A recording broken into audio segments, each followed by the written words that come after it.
right, so we are going to get started here. Yes, I agree with Catherine.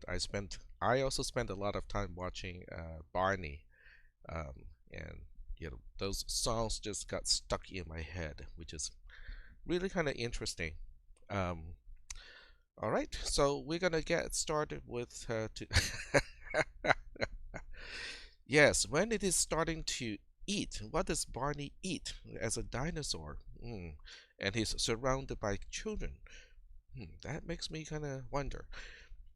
Anyhow, um, we're gonna get started with today's lecture by showing you the solution of the um, the two labs. Okay, because we want to uh, make sure that we can calculate well, not calculate, but we can convert the base 10 base scientific notation to the base 2 quote unquote scientific notation, which we call the double precision floating point number. Now, this is not going through the entire process to go through to convert to the double precision floating point number, but it would give us literally just everything that we need, and the rest of the process, which I might do today, is very simple. All right, so we'll just kind of go ahead with this. And the only function you need to modify is exp10 to exp2, exponent 10 to exponent 2. And we'll get started with the negative exponent 1. So Pn points to exp10. So as long as the exponent of 10 is less than 0, we'll do something in this loop. I also made some modifications to online GDB. You can do your own customization by clicking on the gear.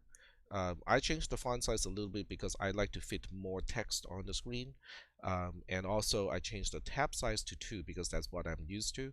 So you can make your own modifications the way you want, but this is kind of what I like to how I like to configure the editor. Alright, so the first thing we need to do is to ask how do we bump the exponent of 10 up? So that's done by division of the mantissa by 10, because every time we divide the mantissa by 10, we have room well, I shouldn't say we have room, but we have to adjust the exponent of 10 by 1 so that the value being represented stays the same. But we don't want to start with a division by 10 because if the mantissa is relatively small, that division by 10 will end up with an error. Okay, so we can do rounding all we want. Okay, rounding, let me show you what I mean by rounding here. So we look at mantissa, and we add 5 to it and then divide it by 10. So this is where natural language is not very specific, because the parentheses are around this part and then we divide it by 10. We don't need to take the floor of this because in integer division, which is this operator here, it is automatically taking the floor of a division. But this is not going to be good. Okay, so even if I were to complete the entire thing, okay, which some people was asking, because they did not see any updates of the mantissa, without the equal sign here, it's not going to do a single thing. You just compute an expression and the result of the expression is completely ignored. Okay, it is not utilized without the assignment operator. All right, so even if I were to do this, okay, if the mantissa is small, I'm going to lose a lot of precision, even with rounding.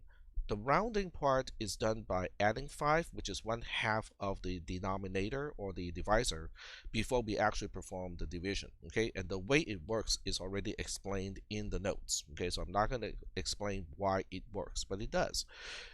So rounding does one thing for us. It makes sure that the error is not biased, but it does not get rid or minimize the error. The only way to minimize the error is to make the mantissa as large as possible, fill up all 64 bits before we divide it by 10.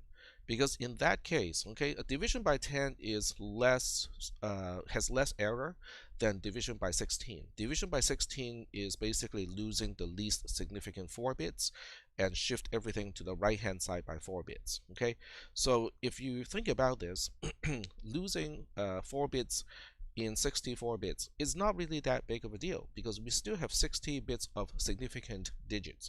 And after all, when everything is said and done, we only have 53 digits for the normalized mantissa.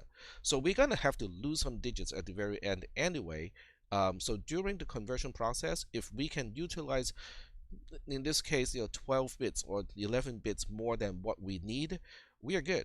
Okay, yeah, we are maintaining as much precision as we need to because the representation itself has 11 less bits compared to the during the calculation what we can fit into the mantissa. So that's fine.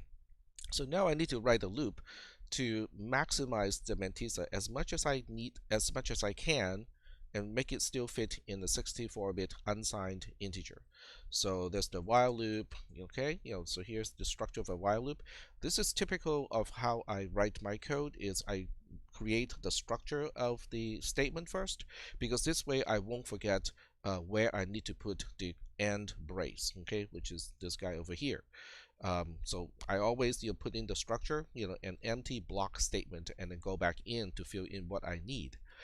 And when you're writing code, okay, now this is not specific to assembly language programming, but the way I write my code is, if I have a loop, I first think about the condition first, because if you think about the condition, usually that will give you a clue of what you need to do in the loop. Okay, so in this case, I need to, I'll start with something that is in the comment. Okay, I would say as long as the mantissa can be larger, do what I need to do in the loop. Okay, so I want to specify the condition first, as much as it is just in English or whatever natural language you want to use. I just put it in first, okay, because it's a reminder for me to say, okay, later on we need to fix this in terms of specifying the same logic in C, C++, and other types of language construct. But in here, all we need to do is to double, okay, the mantissa. So every time we say there's room to make it bigger, we just want to double it. Okay, so we say mantissa.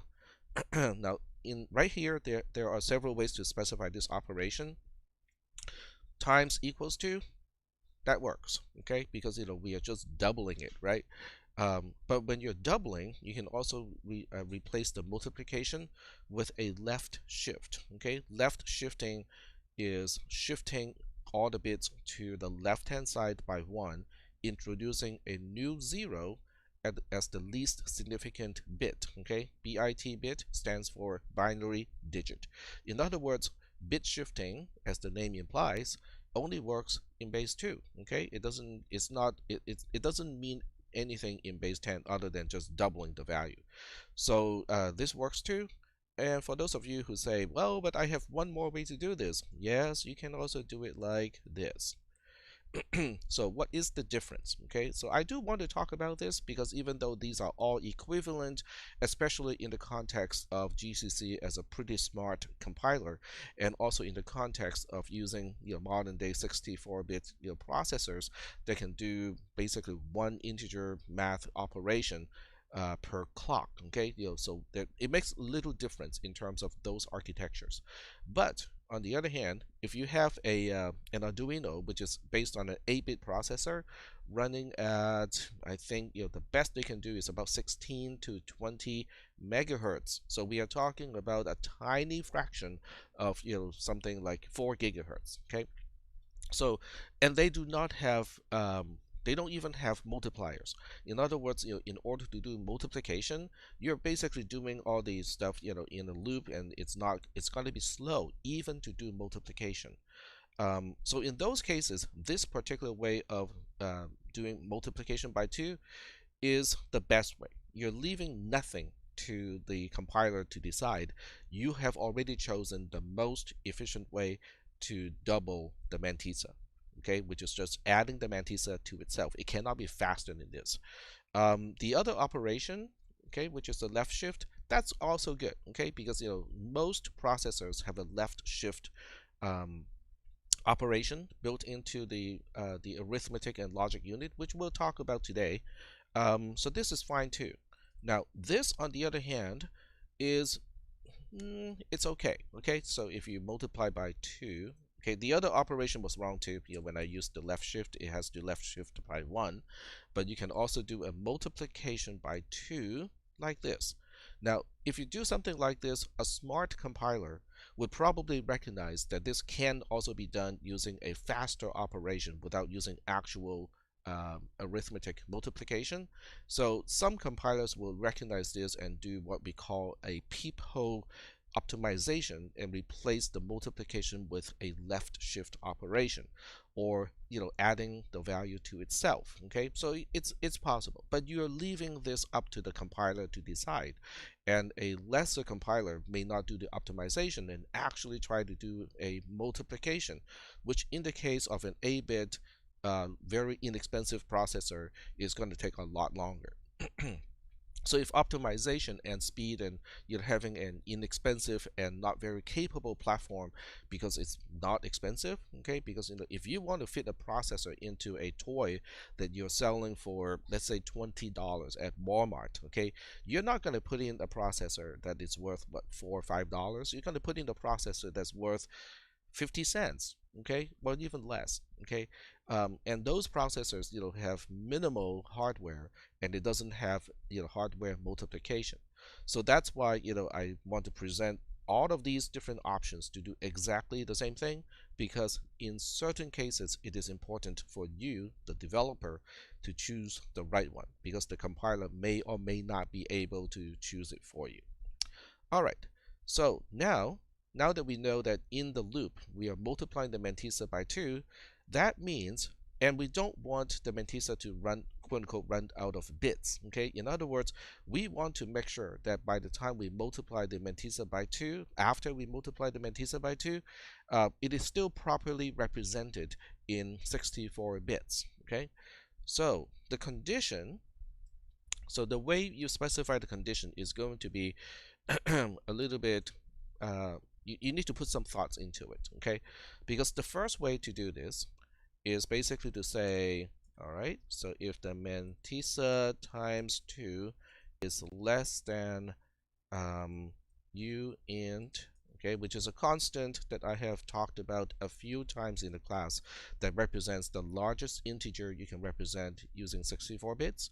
Okay, so this looks like it makes sense. Okay, it looks like it makes sense because you're basically saying if I multiply the mantissa by 2 and it is still less than what I can represent in the largest value that I can represent in 64 bits as an unsigned number, then go ahead and multiply it by 2. Okay, it seems to make sense. If you ask a math professor, this makes sense completely.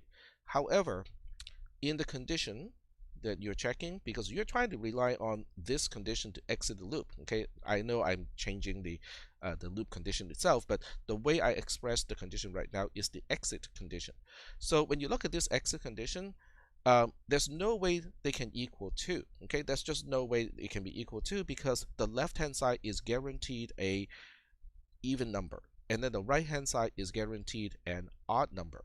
Now, we know this is going to be an odd number because it's 2 to the power of 64 minus 1. Any power of 2 other than powers of 2 that are other than exponents of 0 or less, okay, are even numbers. Okay, 2 to the power of 1 is 2, which is an even number. 2 to the power of 2 is 4, which is an even number, and so on. So we know, the maximum number, or the maximum value you can represent using 64 bits in an unsigned is an odd number. On the other hand, if you look at the left hand side, this is going to be an even number. Okay, there's no way this cannot be an even number because you're looking at an integer times 2. So that means equal to is out the window. Okay, there's no way they can actually equal to. So now the only exit condition is the left hand side is greater than the right hand side, which also we know cannot happen, because if this quantity is greater than what you can represent using 64 bits, then it's going to wrap around and become a much smaller value. Okay, so this comparison can never be satisfied. Okay, in other words, if you're waiting for this as your exit condition to become true, um, you'll wait forever. This is how some of you, I would say most of you, ended up with an infinite loop. Okay, so what I just mentioned here is something that I expect people who have taken CISP 360 to eventually figure out. Okay, because this only has to do with how what is the largest value that can be represented, and how do we work this so that we do not run up against that limit. Okay, so what do? Well, we apply algebra. Okay, we apply algebra because we just have to make sure that the left hand side and the right hand side, they both stay less than or equal to u in 64 underscore max. So if this is the inequality, okay, let me change this back to whatever we need to. So if this is the inequality that we actually need to stay in the loop, we can now say, well, let's divide both sides by 2. The left-hand side is easy. If you divide this by 2, you just get the mantissa itself. The left-hand side, on the other hand, is going to be u in 64 underscore max divided by 2. This is almost done. Okay, so I'm going to leave it like this, but I'm going to say something over here, and I'll say to do. In some editors, whenever you type to do as one single word, all uppercase, it gets highlighted because that's a very common practice to remind a programmer or developer to go back to change a certain thing. So, but in this particular case, there's no syntax highlighting on to do. So I'm just gonna, I have to remind myself to do it later. Okay, adjust the right hand side to account for the +5 before division by 2. Okay, so I'm just reminding myself that I got something to do that has to do with the rounding later on. So once I get out of the loop, I'm ready for line 44 because in that case the mantissa is already maximized, and let's go ahead and divide it by 10. But wait, hold on a second here, because I don't want to just divide it by 10 because that will introduce a biased error. Okay, it is always smaller than what it's supposed to be. So I need to +5 first to do the rounding and then divide it by 10. So that means I need to make sure that whatever this operation is doing is also not going to bump the mantissa over, or I shouldn't say the mantissa, whatever this is doing is not bumping the result or the value of this expression over to what a 64-bit unsigned integer can represent. Okay, so this is let me think about this very carefully. I'm just thinking very carefully. If it is less than that, we multiply by 2. Okay, so when we exit the loop the way it is right now, this can run up to the largest, mantissa can end up as the largest integer you can represent using 64 bits minus 1. Okay, so that would be 2 to the power of 64 minus 2.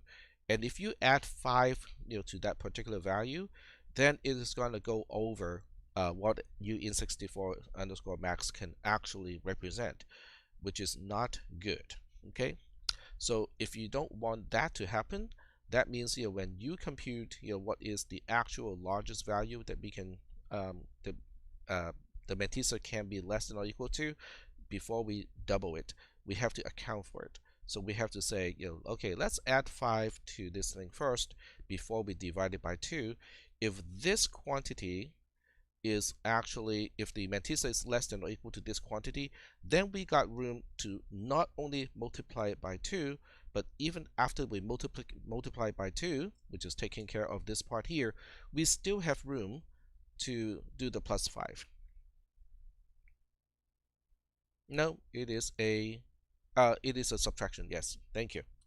So Bupinde is right. It is a subtraction by 5 because it is for canceling this addition of 5. So very good. Good job. All right. So that now we got everything set up, And now we say, okay, let's, so the other thing we need to do is, so I have the to do taken care of, so we can now remove the to do part over here. And this part here, I also observed a few people, isn't it division by 10 and not 2? It's division by 2 over here to make sure that we can do a multiplication by 2, and then it is a division by 10 over here when we are actually making when we are in the process of removing an exponent of 10, or making it closer to 0. Okay. All right, so one mistake that I saw, with this condition here was somebody did not put in the parentheses. Okay, so the parentheses surrounding uin64 underscore max minus 5 was not there. So that would also cause problems, right? Because but in that particular case, the division by 5 slash 2 has precedence over the subtraction. So in that case, it is almost the same thing as just using uin64 underscore max, because 5 divided by 2 has an integer result of 2. So it's going to be pretty close. It's going to be an infinite loop, almost all the time. Okay, with very few exceptions of test cases, it's going to be an infinite loop when it is without this particular pair of parentheses. Okay, so we have to kind of remember that operator priority, which is also something that should be introduced in CISP360, is important. Okay, while in doubt, okay, put in extra parentheses. Extra parentheses cannot hurt. Okay, it makes the program a little bit longer from the text representation, but it doesn't actually make the program any longer or bigger or slower after it is compiled. So that's my advice. But we also have to make sure that we adjust the exponents. Every time we double the mantissa, we better decrement the exponent of 2. So I'm just going to do a minus minus over here. And over here, because we are dividing the mantissa by 10, basically, we have to increment the exponent of 10. So that is how we do that. So the code is almost done, okay? Not completely, but almost done. And I am just going to say, okay, this looks like, we got all the code in here already. I'm going to put a breakpoint over here, and we'll see whether the code works or not, okay? So now we run the program. Okay, click on debug. And then we run the program using the parameters. And the parameters is -n, say 1.23 E45. And then we got to the breakpoint because we can see the green box around the line on line 48. So now we can print out whatever PN is pointing to. So now we get all 4 components at the same time. Sign is 0. Okay, we never really mess around with the sign, anyway in both labs. The mantissa is 1, 2, 3, which is wrong because it is supposed to have adjusted to the mantissa. So that tells me the loop did not move at all because the test case that I subjected the program to has a positive exponent of 10. Okay, so that's kind of okay because the program it's not supposed to process that just yet. All right, so let's test it this time with a negative exponent. So we run the program again, and this time -n, whoops, -n, come on, -n, and we have 1.23 E negative 45 this time. Okay, press the enter key, get to the same breakpoint, print whatever PN is pointing to, and this time it looks right. Okay, the mantissa is a pretty gigantic number, and the exponent of 10 is completely gone, it's 0. The exponent of 2 is some huge negative value, which seems to make sense because it's approximately 60 plus 43 times 3-ish. Okay, so that's about right, okay, in terms of just the magnitude. Okay, but in order to see whether it is really still representing the same value, I can do this on the side with a spreadsheet. So on the spreadsheet, okay, let me pull the spreadsheet up here and make it fit on the screen at the same time. So this way we can refer to uh, the float or the base 2 scientific notation basically, and also look at the spreadsheet at exactly the same time. So we're going to specify, the value is going to be the mantissa times 2 to the power of negative 209, and the best way to do it is copy and paste. So copy from here. Oops, press the wrong key. Control. Oh, okay, I see why. Because Control C is interpreted by the debugger as let's get out of here. That is why. So I'm gonna right click to copy it and then switch back to my spreadsheet to paste times 2 to the power of negative 209 if I remember correctly. So press the enter key and we got our value back. Excellent, right?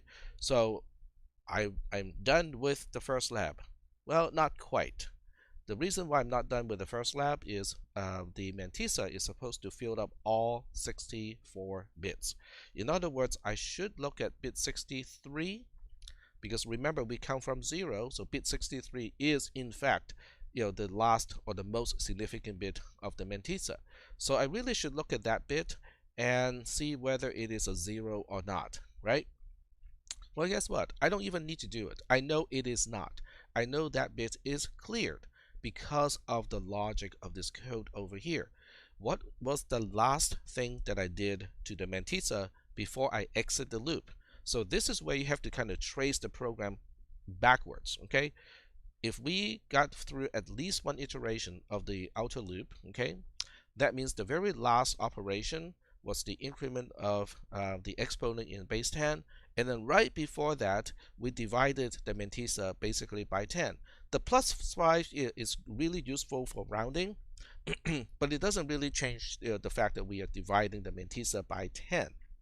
Okay, division by 10 is more has more of an impact to the mantissa than division by 8, and division by 8 is basically right shift 3 bits, which means we are introducing 3 bits on the most significant bit side and then moving all the other bits to the right hand side by 3 positions in base 2. Okay, so that means we are at least introducing 3 zeros on the left hand side of the number, the more significant side of the number. So I can guarantee you, okay, we got at least 3 zeros in the mantissa on the most significant side. Not only is bit 63 a 0, bit 62 is also a 0, and then bit 61 is also a 0. Guaranteed just by looking at the program.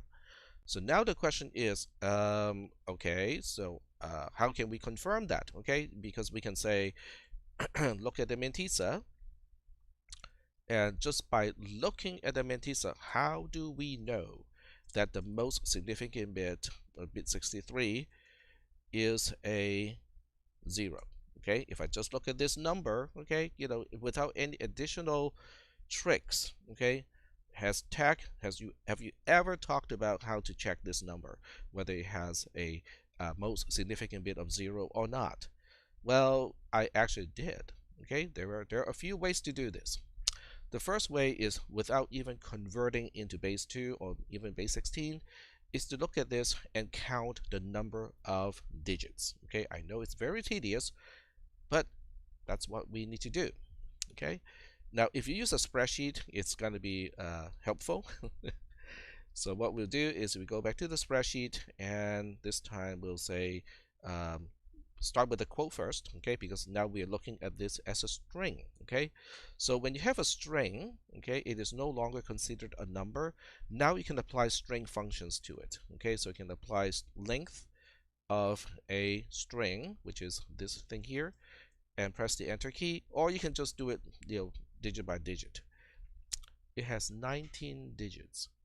That doesn't make sense to me. It's supposed to be it's 19 digits in base 10. Okay, that doesn't make sense.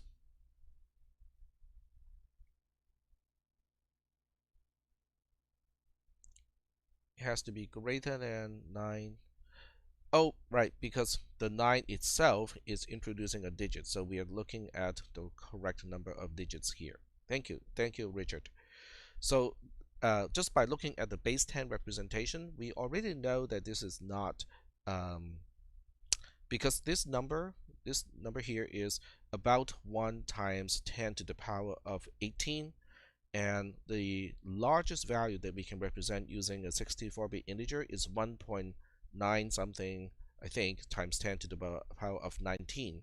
So it's off by one order of magnitude. It's off by about 10, a little more than 10 compared to the largest value that we can represent using base 16. Now the other way to look at this is to divide um, divide the largest integer you can represent using 64 bits by this particular value here. Okay, and if you see anything more than 1, okay, if you see 2 or more, that means the most significant bit is a 0. Okay, there are other ways to do this too. You can also just use bit shift operation.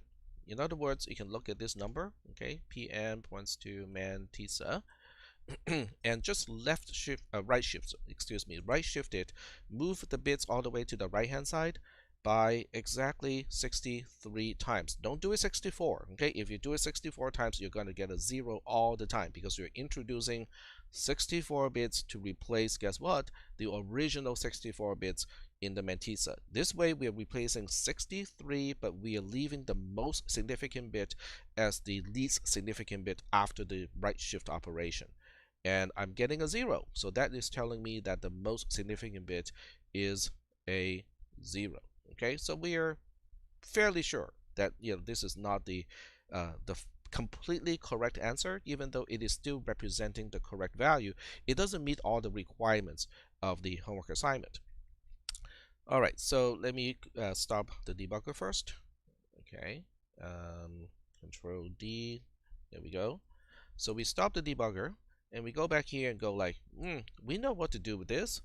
I mean, all we need to do is to replicate this loop down here and use a slightly different limit, because this time we don't need to do the -5 anymore to leave room for the +5, because all we really need to do is really just to maximize it, right? So we can copy and paste. But hold on a second here. Every time we copy, paste, and modify it, we are asking for trouble, because if you had an original bug over here, like let's say forgetting to adjust for the exponent of 2, the pasted code is also going to be missing that, which means later on, if you discover that this is something that you forgot to do, then you have 2 places to fix the program, and you have to remember that, right? So whenever we use copy, paste, and modify in source code, you kind of have to ask the question, is there a better way to do it? In this case, we do have a better way to do it. Turn it into a subroutine. Okay, so I'm going to do that. Now, if you did not do this in your code, it is not a problem. Okay, I will not take any points off if you guys do not do this, but I'm just going to, I'll do it over here. Okay, so we'll say, times 2 until,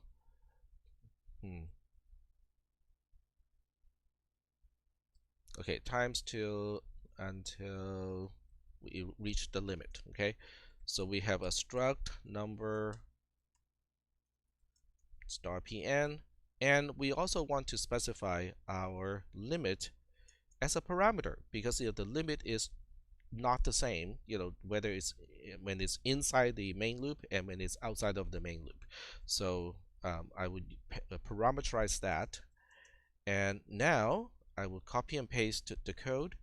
Okay, it's okay to do it this time, okay, because I'm borrowing the code that I was about to copy and paste, so it is okay to borrow it over here and change the limit itself, which was a literal constant, and turn it into the parameter.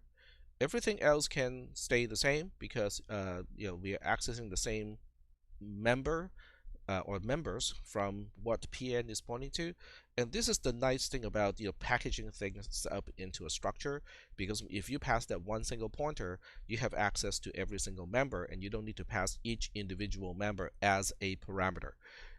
So that's kind of nice about that. And now I can get back here and say, okay, now that we got a subroutine to do this, we just have to call the subroutine. And the subroutine is x2 times 2 until we reach a limit. And we are passing pn as the pointer itself. Okay, just pass it along. There's no need to dereference or anything. And then we specify this constant here as our limit. Okay, so we copy and paste it over here. Remember to put a semicolon over here, which I usually forget because I'm doing also a lot of coding in JavaScript where that semicolon is not needed. So now that I have this as a subroutine, I can now call the subroutine again, which is times 2 until we reach the limit. And this time we really just have uint64 underscore max, and that's it. So this will make sure that we actually get to that limit. Okay. Now, just because I think I have fixed the problem doesn't mean that I actually have fixed the problem. I could have introduced bugs in the process. I think according to IBM, for every bug that we fix, we introduce like 0.9 something of a bug. So that means, sometimes when you fix a problem, you might introduce more than just one problem. You might fix the original problem. You might be introducing 2 problems in that process. All right, so what we'll do is we're going to check the program again. Okay, put the breakpoint here, cancel the other breakpoint, and we want to save the file first. Okay, and then we click debug. The second call should be divided by 2.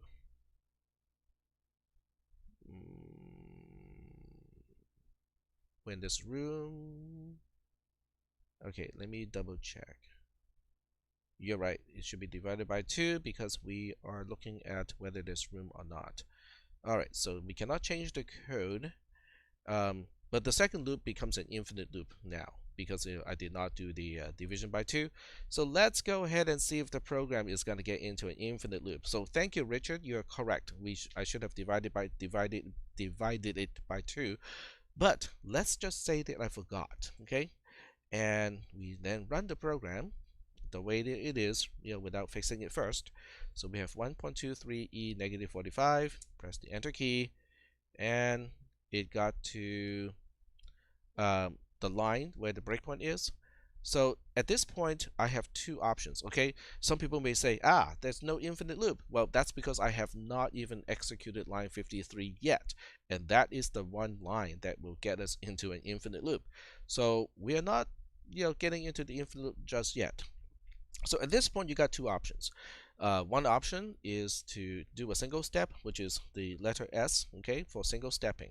This is going to step into the subroutine that we are calling, okay? So from line 53, we're going to go into the subroutine, which is probably helpful because we expect that we only need to adjust or left shift about 4 times before the number meets the requirement, but we know it's going to get into an infinite loop.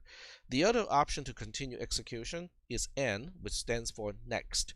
Next is going to step over. In other words, it will execute, it will call the subroutine, but it's not going to stop in the subroutine itself. So it is useful when you are absolutely sure that the subroutine is going to do the right thing, or you're a little bit overconfident and you say, well, I think the subroutine is going to work and we'll just not stop in the subroutine itself, which I'm going to do here. So I'm going to be the overconfident developer saying that, yeah, I think I got it. Okay, so we press the N key, and guess what?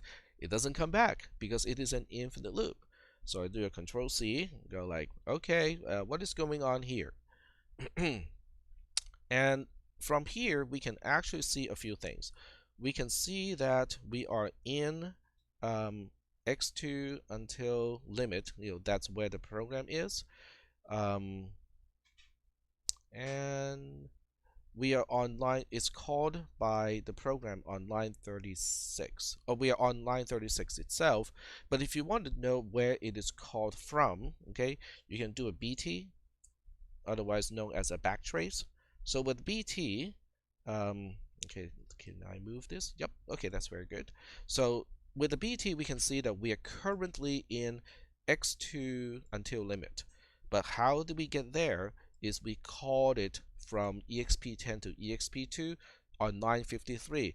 But if you want to know how we got to exp10 to exp2, which we don't really need in this case, is we called it from main from line 172. So BT gives you a lot of context information of where you are right now, and if we pass any parameters, it will show the parameters.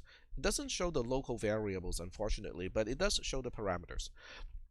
And it will also tell you how you got to a subroutine, who called that subroutine and who called the caller of the subroutine, and so on and so forth. So it's really a very handy kind of command, backtrace, because you can establish the context of where you are and how you got the value in the parameters, very easily. Okay. So in this case, we look at this and go like, oh, Richard was right. Okay, I forgot to specify the largest value division by 2. Okay, go ahead and fix the program now. So now we have to go to here, okay, and introduce a division by 2. And we can move the breakpoint down to the end curly brace. And let's save the program first. Control S would do the same thing. And then we'll debug the program again. Run the program with the same parameters, -n 1.23e -45. Now we got to the breakpoint. Okay, very good. So now we want to check to see whether bit 63 is a 1 or not. Okay, so we say print PM points to Mantissa, right shift 63 times, and it is a 1. Woohoo! We're good. Okay, so that is how this is one possible way to write the code for the first lab. So now we need to do the second lab. So when I do the second lab, I keep the first lab around because these two should not interfere, because both are trying to get exp10 to 0. One is starting from the negative side and the other one is starting from the positive side. So that means if I ever get engaged into the first loop here, exp10 would be 0 when it's all done, which means it should not get me into the second loop, because exp10 is not going to be greater than 0. Okay, so they should not interfere with each other.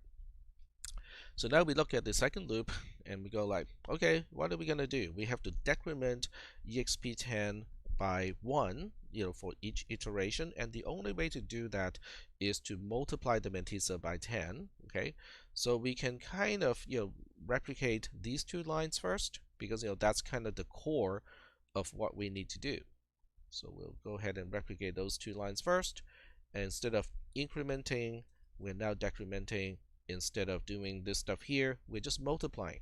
Now when you're multiplying, there is no need to well, I shouldn't say no need, you should not do the +5 first, okay, because your multiplication is exact. There's no error introduced by multiplication as long as there is room to do it. Okay, so now we have to say, well, but do we have the room to multiply the mantissa by 10? Which may or may not be the case. It depends on how big of an exponent of 10 did I specify initially. I read some of the code that you guys submitted. I think one person submitted the code where it will only work for smaller exponents of 10. If the exponent of 10 exceeds a certain amount, it's going to blow up because it doesn't do the adjustment necessary to give us the room to multiply by 10. Okay, so now we have to say, well, let's make the mantissa smaller if we need to. Okay, and we can make it larger when we need to as well, because initially the mantissa can be very small. Okay, so we need to make it larger, but after that the mantissa may be too big and there's not enough room for a multiplication by 10.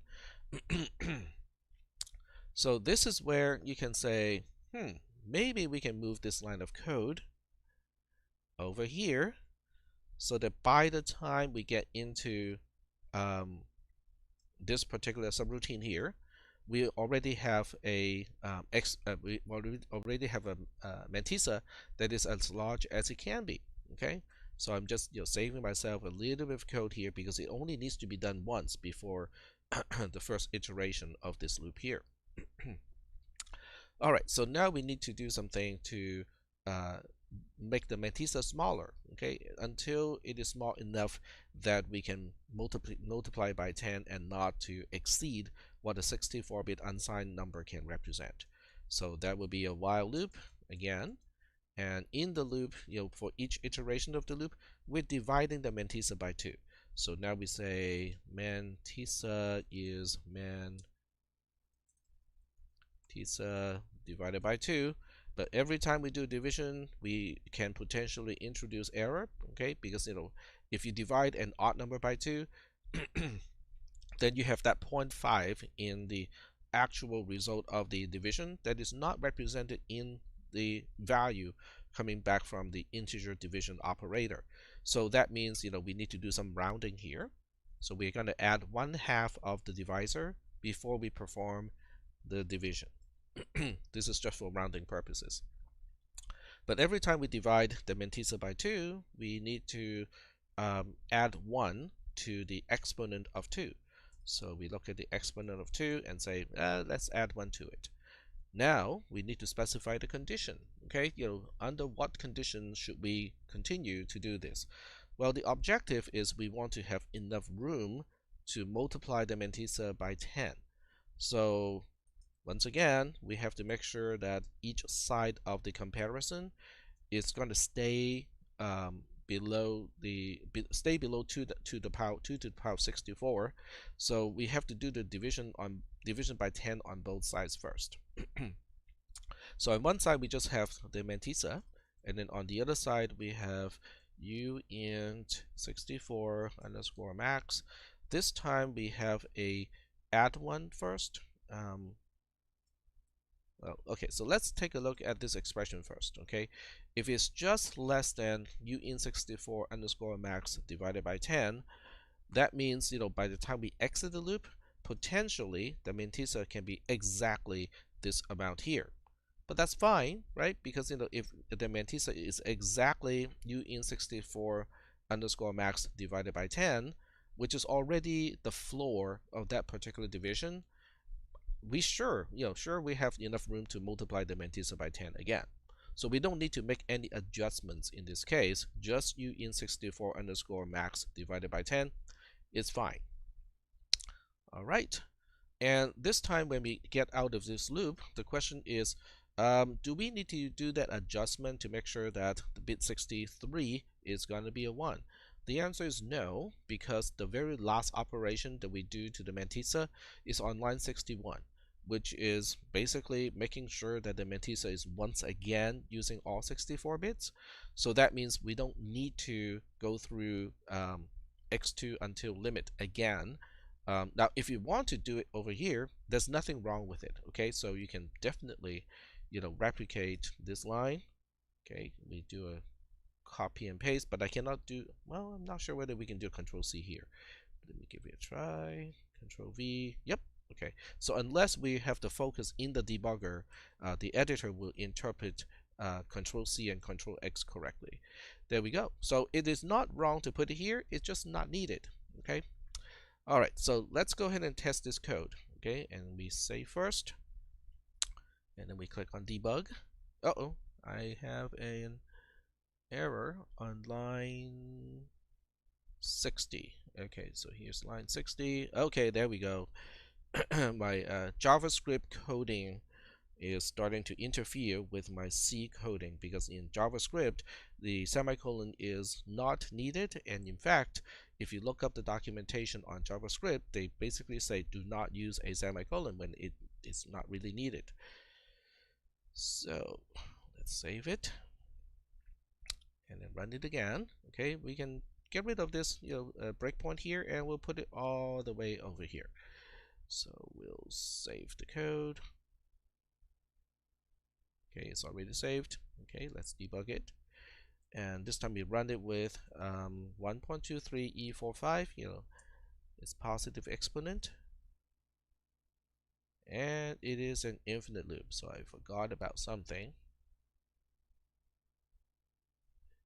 All right, let's debug it. Control C, okay, so that we're in this loop here. And we are dividing it by 2. Oh, okay, I can see where the error is. All right, so if you get into an infinite loop like this, okay, then obviously one thing you can do is to single step the program just to confirm that we are in fact in an infinite loop, right? So the only way to stay in this particular infinite loop is to look at the mantissa, because the mantissa has got to be less than the right hand side the whole time. And I can tell you already what the mantissa looks like at this point. It's 0, because I flipped the comparison operator on line 56.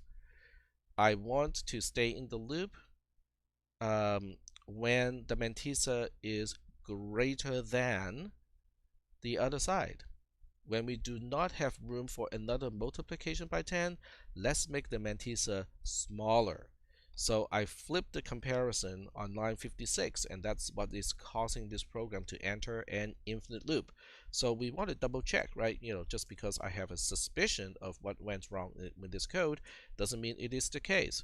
So we have this, okay? So if we single step through a few more times, we print it again, and it stays as 1. Now it stays as 1 because 1 plus 1 is 2, and 2 divided by 2 is 1 again, okay?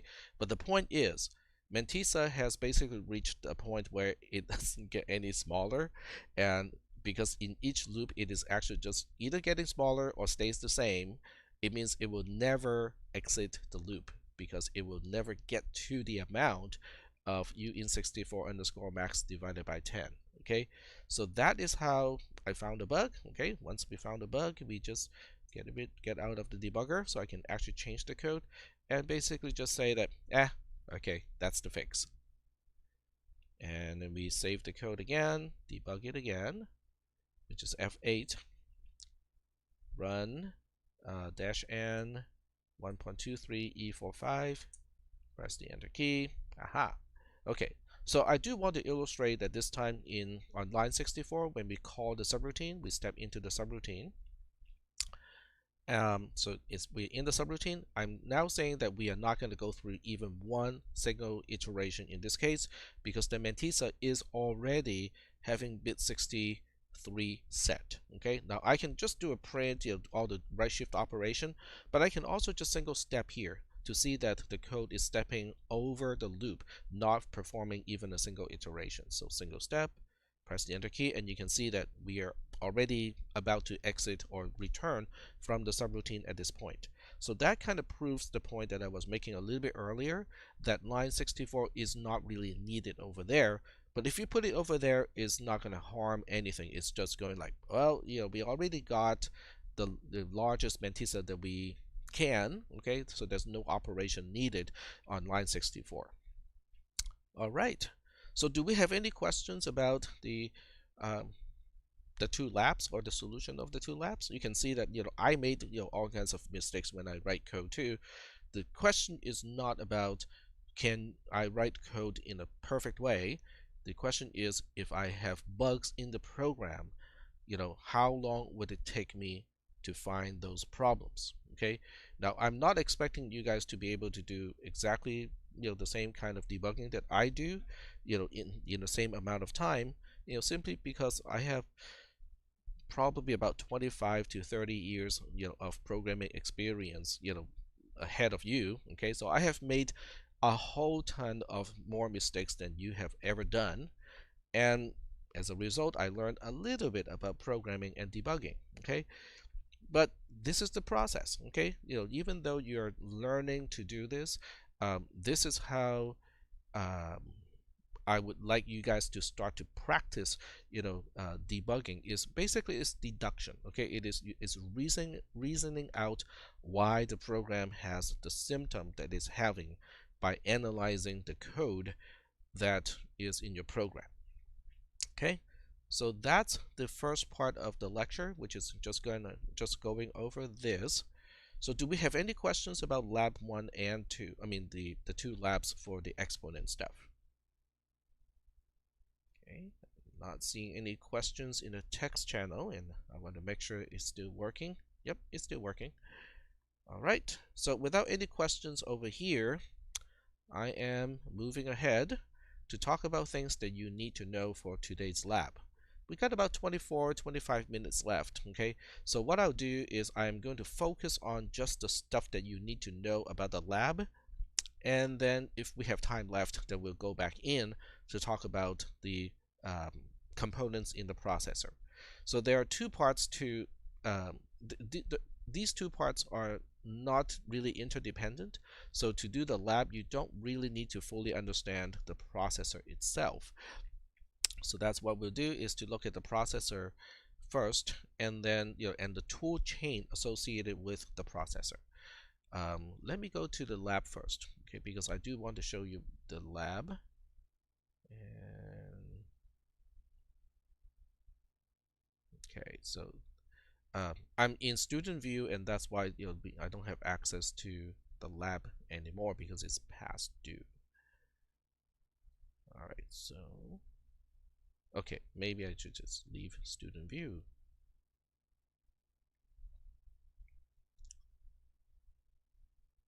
All right, so to do the lab, what you need to do is to go to the shared folder, which is exposed to you already, since the beginning of the class. So now we get to the share folder, and in the share folder you go to the subfolder called processor.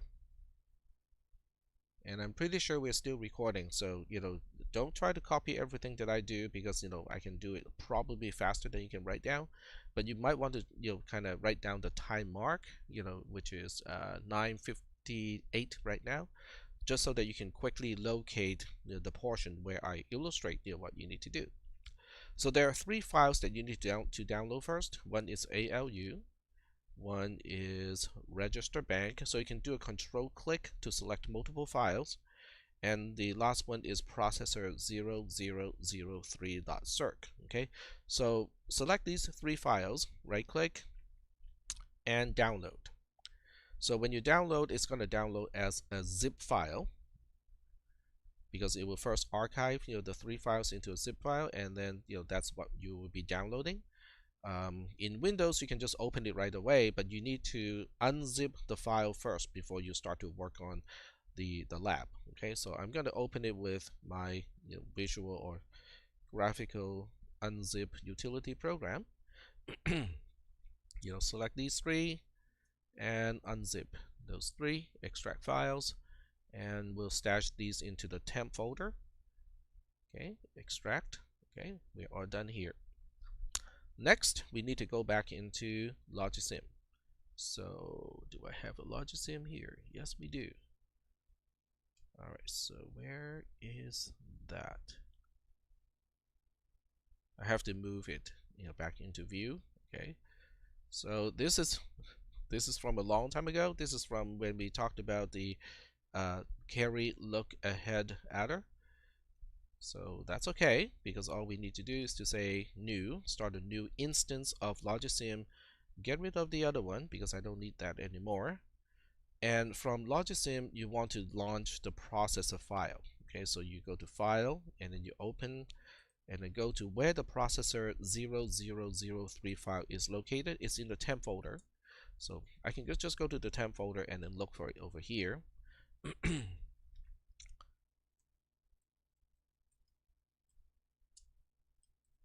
And it may have put it, oh, okay, there we go. So here's the processor file. And you can see that it's really kind of busy, okay? So when it's this busy, I just want you to focus on a few things. And let me take a look at the time. It's 10 o'clock. Okay, so the first thing is the importance of registers. This is a register here. There are four registers inside this thing here. Okay, if you go to view register bank, we got four registers over here. Where else do we have registers? We got a register over here, a register over here. I'm not sure whether I counted this one. I think I counted this one already. And there's one more register over here. So there are a few registers inside the processor, and they are very, very critical to the operation of the processor. So that's why we talked about SR latch, and then we talked about D flip-flops, and then we talked about basically a multi-bit version of a D flip-flop, because they are known as registers in a larger design like this. And then we got two more components over here that you need to identify in order to do your lab. This component here is known as a ROM, which is a read-only memory. And this one is kind of odd because it has an address bit width of 12 bits, which means there are 2 to the power of 12 or 4096 locations in it. And each location has 26 bits. Okay, so it's a kind of odd kind of ROM, but it's odd like that for a reason. And then we have another component which is RAM over here. RAM stands for Random Access Memory, and this is the component where the content can in fact change. Okay. All right. So this is where you're going to write code and run code from here on. So now the next question is going to be, how do we write some code and run that code over here? How do we know whether the program works correctly or not? So this is where we have to start up a text editor of some kind. Okay, so it's up to you to decide what editor you want to use, but I am going to use I'm trying to find a terminal that is of the right size, which I may not have anymore. All right, so that's okay. I don't have that anymore, but I can make this one larger. Okay, so there we go. So this is I use a program called Vim. Okay, or NeoVim, new Vim, and I can now type a very simple program. Now, don't ask me about the mnemonics of the program, because that's not the objective of the lab. The objective of the lab is to get you to get used to the tool chain that we'll be using. So I'm just going to write a program, and I typically use the extension of TTPASM, which stands for Tax Toy Processor Assembly. Okay. So I know it's a long extension, but it helps me because I have a syntax highlighting file corresponding to the syntax of this assembly language. So I'm not going to do anything too fancy here. I specify a no op operation, LDIA with a constant of 5. Put the label L1 over here, and then we increment A. Okay.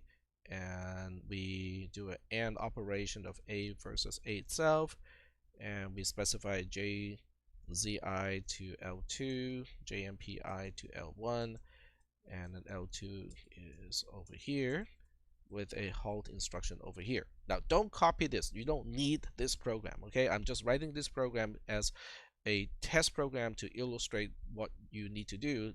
Your lab has a different program, so don't copy this program. It's not going to be useful for your lab.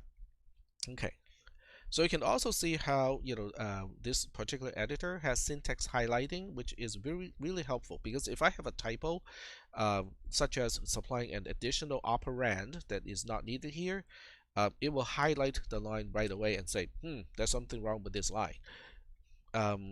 So when we get to the point where you have to write your own code in in this particular assembly language, I'll teach some of you, or I'll teach the whole class. Okay, but whether you want to use this tool or not, or just use Notepad, is entirely up to you. Okay.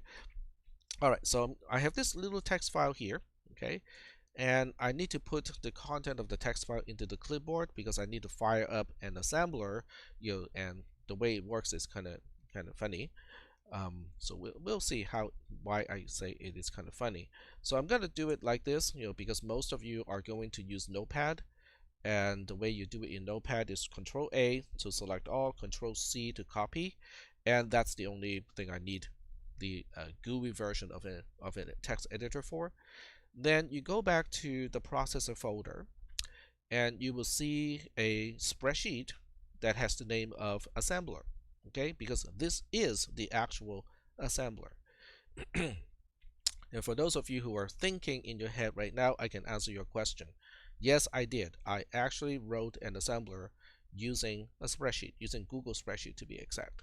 So we double click on this. Okay, now before you do this, you want to make a copy first. Okay, because you cannot change any line of this particular spreadsheet. So the first thing you want to do is to make a copy of this into your own Google Drive. Okay, and to do that, you go to File and you click on Make a Copy.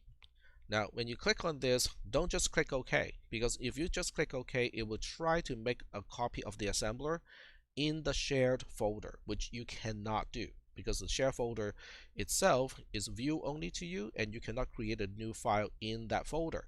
So you need to click on folder and back it up all the way to your Google Drive. Okay, so you want to do the backup all the way back until you see My Drive. Okay, now when you get to My Drive, that is your Google Drive with whatever Gmail account you want to use with this project.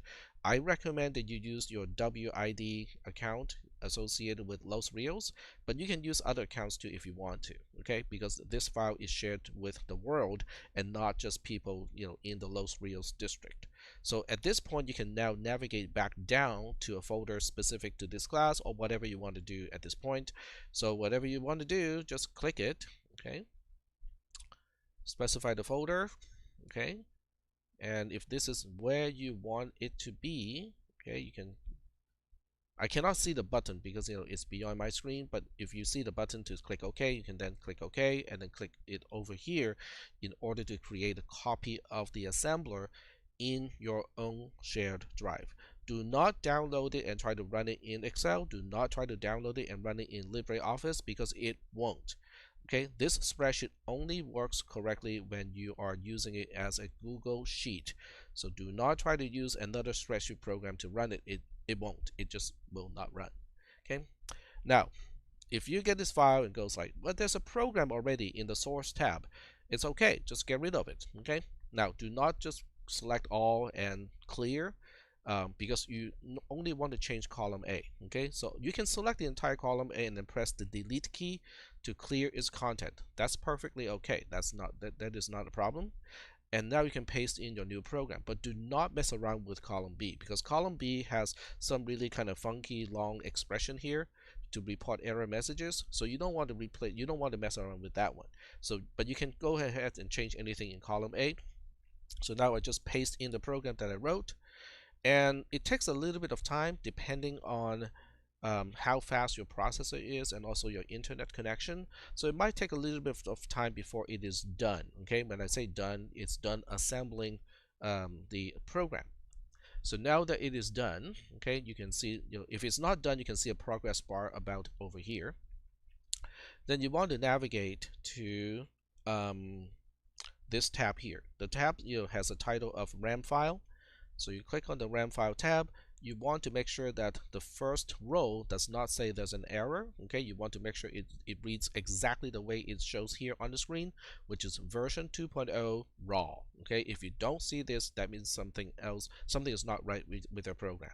So let me introduce an error intentionally, just so that you can see what you will see when there's a problem. Okay, so we'll just introduce a new line of code here and say hey, okay, which is not a proper opcode. So you can see that it reports right away that we have an unknown mnemonic. Okay, now some people ignore column B altogether and not realize that there's a problem, and they jump to the RAM file tab right away. But you can see that the RAM file tab is confirming that there is a problem. If it shows there are errors on cell A1, then do not proceed any further until the error is gone. Okay, so I can now go back to the source, go through it, and go like, oops, okay, the error is over here. Let's change this. Okay, I really intend this to be a line of comment. Okay, so I can now say, okay, // press the enter key. Now it is all good. Okay, because // starts a line of comment, or until the end of the line from where the // is, it is considered comments. So now I can go back to RAM file and I can download this file. So I click on file, I click on download, and I click on one of these two. Now, which one you choose is entirely up to you. Okay, they serve exactly the same purpose as far as we are concerned for this step of the operation. So you can choose CSV or TSV, comma separated value, which is the usual one that I choose. Okay, click on that, and your browser will try to download the file. I strongly suggest that you configure your browser to let you choose where the file is going to be saved, because otherwise it will save itself under a whole bunch of different names, because every time you download the same file it will try to rename it, changing a digit in the parentheses.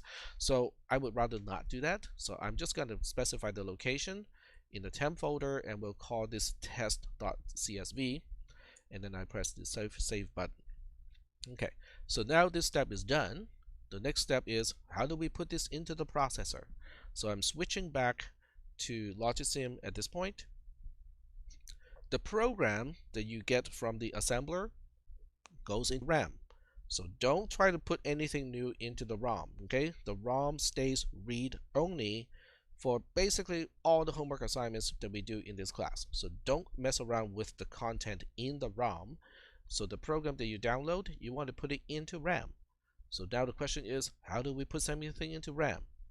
So with Logisim and also most other programs, if you want to find out what you can do with a component, you just right click on it. Okay, so you right click on it and it shows you what you can do. We certainly do not want to delete. Okay, in fact, what we want to do is to load image. So load image allows you to specify a file, and it will then load the content of the file into RAM. So in this case, it is in the temp folder, which we're already in, and then I can specify the entire file name, or you can search for it and click it. So we then click open, and you can see how the content of RAM is now updated to the actual content that I want to specify. So now we can actually run the program.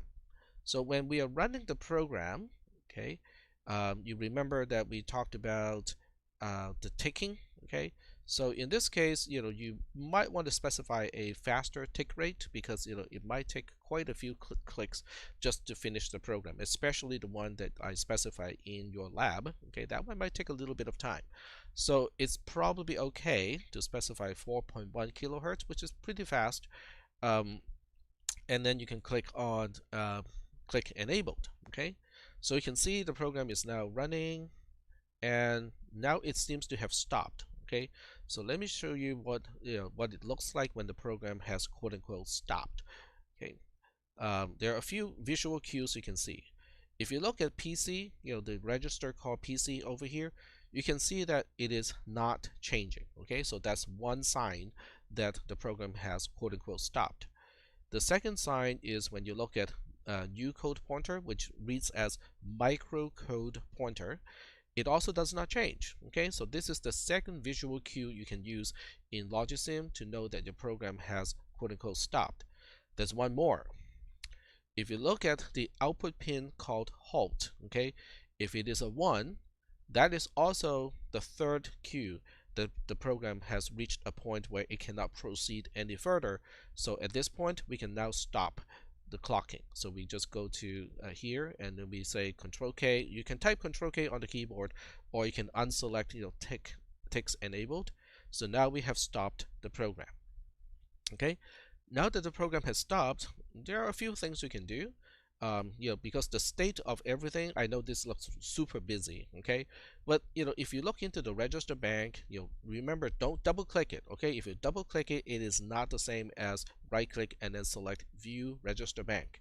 So right click and then select View Register Bank, and it will show you the content of the registers. Okay, so the registers are all zeros at this point, because the program exits when register A is 0. Okay, so it's not really surprising that it is everything is 0 at this point. So that's how you run a program in Logisim using the toy processor. So let me check the time. We got 5 minutes. Okay, so with 5 minutes, I can outline all the tools, which is actually introduced in the lab, but I want to kind of demonstrate all that stuff here. I think I closed my text editor a little bit earlier, so okay, so let me just open the text editor here, kind of like my whiteboard. Okay, so there are a few components here. The few components here. The first one is processor 0003.circ, ALU, which is arithmetic and logic unit.circ. This is where all the computations happen. We are not gonna have enough time today to look into the ALU. Now you can do that yourself, okay? Because everything is, you can open up all of those components and find out how they are implemented each. And then we have registerbank.circ. So these are the files, okay, to specify the processor in Logisim. So you need these files to implement the processor. Okay, the second component you need obviously is Logisim, because that provides the engine to run the processor. So you need Logisim. Now Logisim is Java, but I'm not even going to list it here because we have used Logisim already, so you guys know what it takes to run Logisim. Then we need the assembler. Okay, the assembler is a Google Sheet. Okay, and use the source tab is where the source code goes. Okay, so once you paste your program into the source tab, the assembler will automatically start the assembling process, and if it is successful, then you go to the RAM file tab, is where the quote-unquote compiled code is. Download this into a CSV or TSV file, but I'm going to stick with CSV in this case, which stands for comma separated value. Okay, and we'll even give it a name. Okay, we'll call it xyz.csv so I can refer to it. Okay, once you have the RAM content of a compiled or assembled program, then you can load it back into the processor. Okay, so load xyz.csv into the RAM component of the processor. Okay, so that way the program is ready to run. Okay, then you can use Control K, or you can do the ticking, like tick by tick. So you can use Control K or Control T, lots of it, to run the program. Okay, when the halt pin is 1, the program is quote-unquote done, and in a later lecture I will explain what done really means in this case. Okay, and that's about all these steps that you need to do in today's lab. This is really just a super short summary of all this kind of further explained steps in the lab today. And let me switch back to the lab, so this way I can open it for one. And I can also kind of show you the main steps of this particular lab. Let's get rid of this. Okay, I don't have it open yet. That's okay.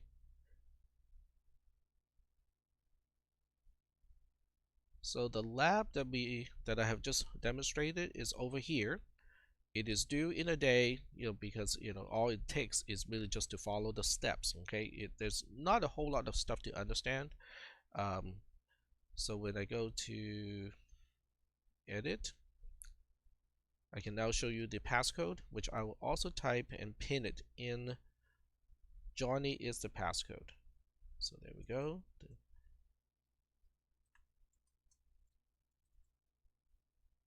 So it's Johnny all in lowercase, and that's because the name comes from John von Neumann.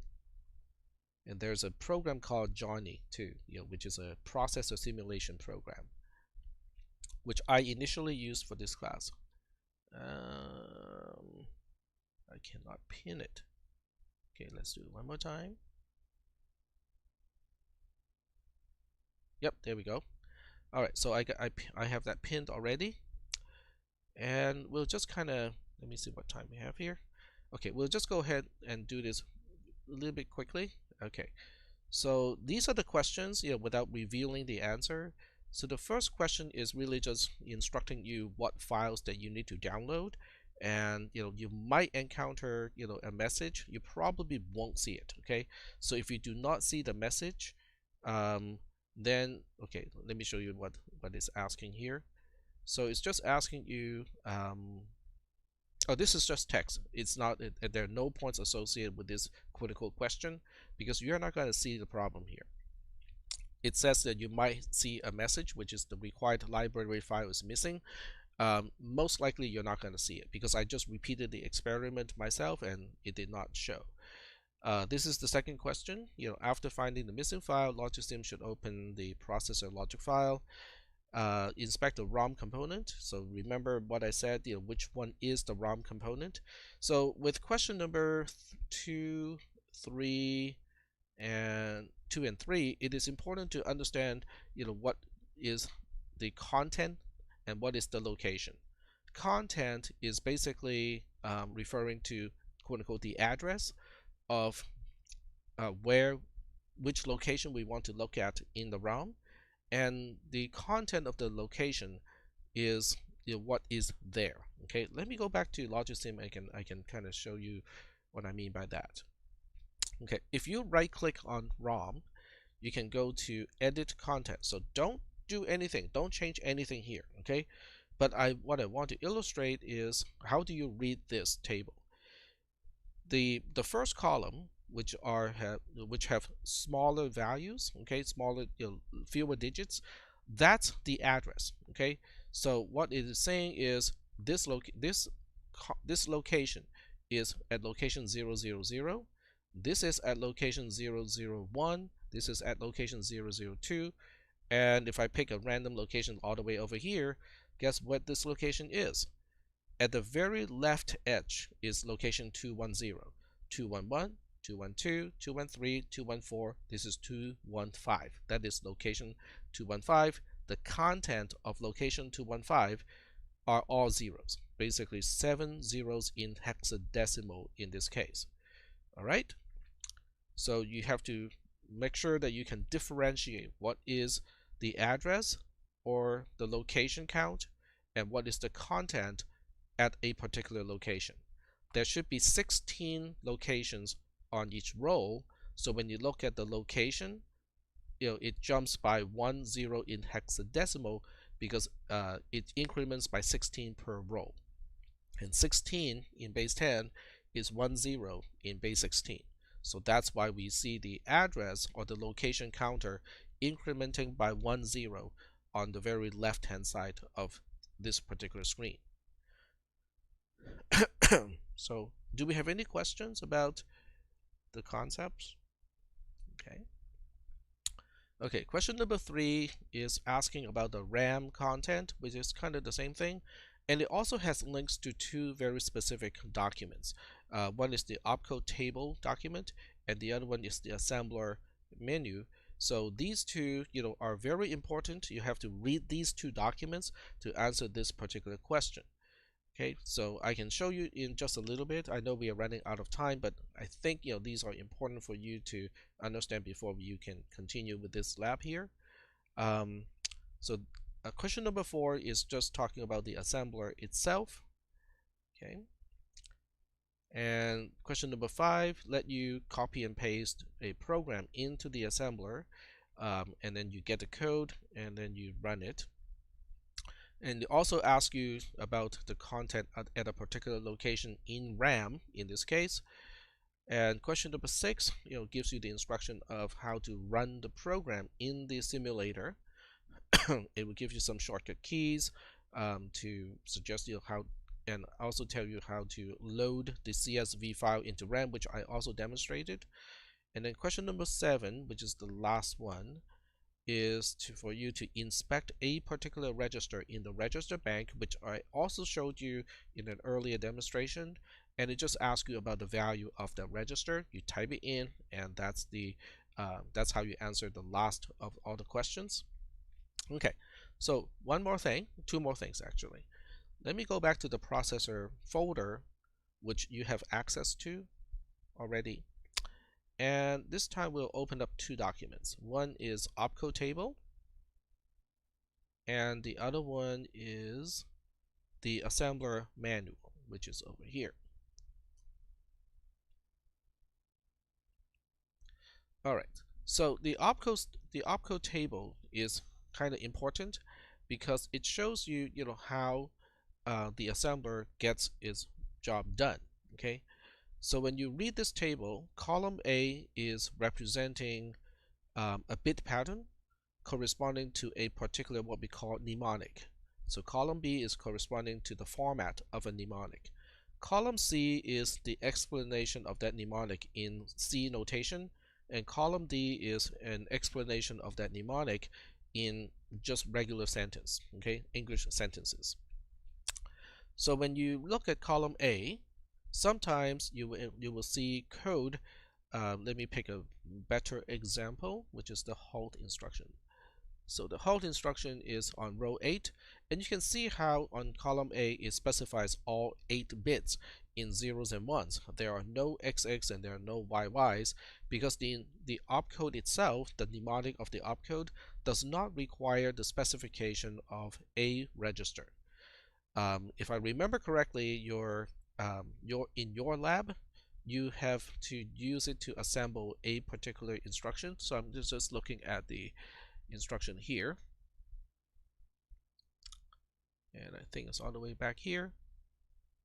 So in what is the opcode of subtracting a register B from register D? Okay, so I'm going to give you a few pointers to answer this question.